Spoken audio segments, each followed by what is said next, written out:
League.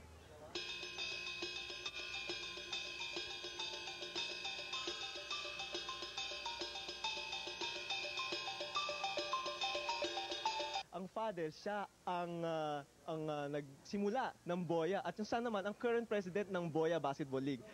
Karading, pakisabi naman ho sa amin kung yung history nitong liga na to, paano nagsimula, kailan?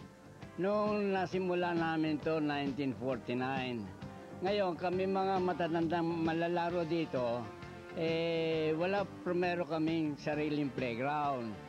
Meron kaming isang bukal na leader ng City Hall na nilapitan namin upang tulungan kami na magkaroon ng sariling playground.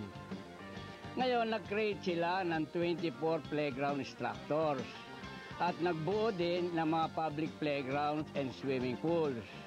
Ngayon, sinuwerte naman ako, nirekomenda ako ng aming leader dito na maging one of the playground structures at ito nga ang binigay sa akin.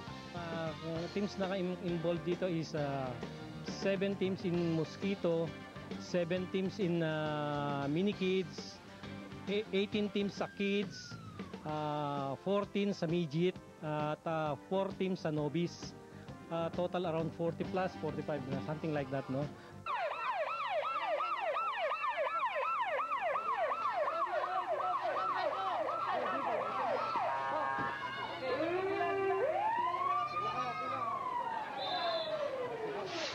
Well, actually, ito, most of this, taga Barrio Obrero, dito, laki dito yan, mga pinanganak dito yan, but that not necessarily, kung hindi ka taga rito, hindi ka pwede maglaro.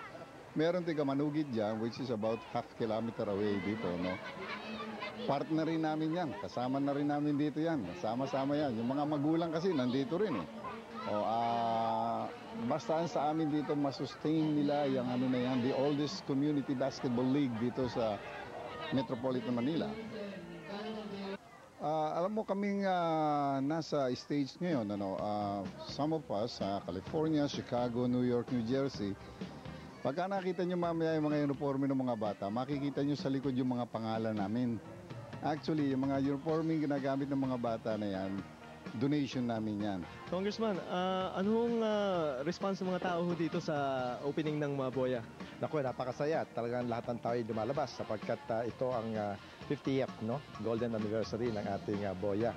At ang Boya, masasabi nating number 1 na paliga dito sa Maynila at sa buong Pilipinas. We have produced players of international caliber, and I'm happy to say that Boya has lived up to its tradition of producing the best players, and it has a tradition of sports excellence. Ito, pababang ganyan, tuloy na sa matang tubig.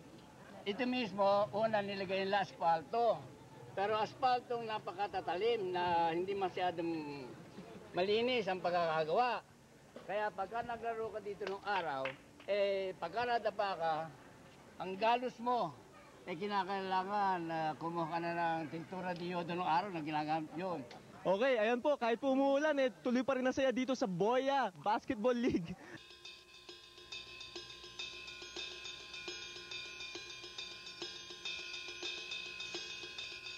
Pagalingan dito, kinakailangan taga magaling ka rito upang maging standout ka.